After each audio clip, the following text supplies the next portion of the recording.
ഈ പെരിയാറിലെ രാസമാലിന്യം കണ്ടെത്താനായില്ല എന്ന മലിനീകരണ നിയന്ത്രണ ബോർഡ് റിപ്പോർട്ടിൽ പ്രതിക്കൂട്ടിലാകുന്നത് ഇറിഗേഷൻ വകുപ്പാണ്. ഏലൂരിലെ ഷട്ടർ തുറന്ന ശേഷമാണ് പെരിയാറിലെ ഓക്സിജൻ ലെവൽ കുത്തനെ താഴേക്ക് പോയത്. വെള്ളം നിയന്ത്രിച്ചു വിട്ടിരുന്നു എങ്കിൽ ഓക്സിജൻ ലെവൽ കുറയുന്നത് തടയാമായിരുന്നു എന്നാണ് ഇപ്പോൾ പറയുന്നത്. വിവരങ്ങളുമായി ബിനിൽ ചേരുന്നു. ബിനിൽ, എനിക്കിത് ഏറെക്കുറെ വിചിത്രമായൊരു അഭിപ്രായമായാണ് തോന്നുന്നത്.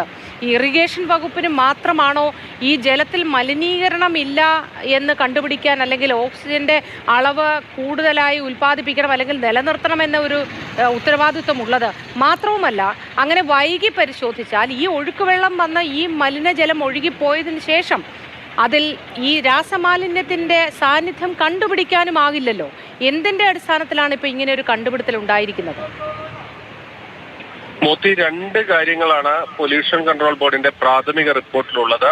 ഒന്ന്, അവിടെ രാസമാലിന്യങ്ങൾ കണ്ടെത്തുന്നതിന് കഴിഞ്ഞിട്ടില്ല. അതിന്റെ മറ്റൊരു തരത്തിലുള്ള ലക്ഷണങ്ങളും ആ വെള്ളം പരിശോധിച്ചതിൽ നിന്ന് വ്യക്തമാകുന്നില്ല. അവർ പറയുന്നത് അവിടെ ഉണ്ടായിരിക്കുന്നത് പെരിയാറിലെ ഓക്സിജൻ ലെവൽ വലിയ രീതിയിൽ താഴേക്ക് പോയി.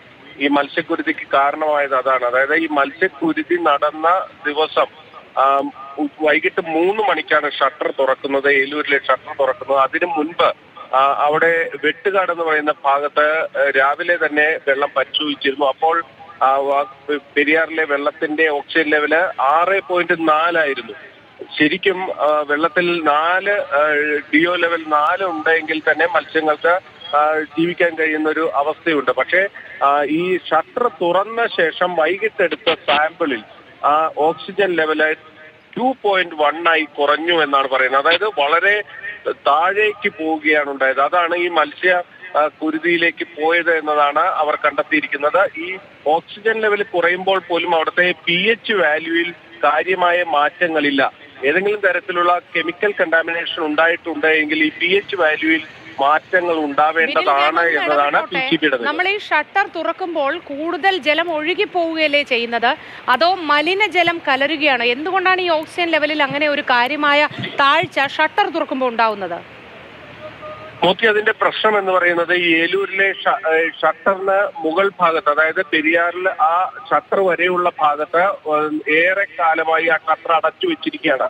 അപ്പോ രാസമാലിന്യങ്ങൾ അല്ലെങ്കിൽ ജൈവമാലിന്യങ്ങൾ, എല്ലാ തരത്തിലുള്ള മാലിന്യങ്ങളും വന്ന് ഈ ഷട്ടറിന്റെ ഒരു ഭാഗത്ത് പുഴയിൽ ഉണ്ടാകും. ആ ഷട്ടർ തുറക്കുമ്പോൾ അതിന് താഴേക്കുള്ള ഭാഗം, ആ ഭാഗമാണ് ഏലൂർ ഫെറി, വെട്ടുകാട്, മുളവുകാട്, അങ്ങനെ നമ്മുടെ കടലിലേക്ക് വെള്ളം ഒഴുകിപ്പോകുന്ന ഭാഗം.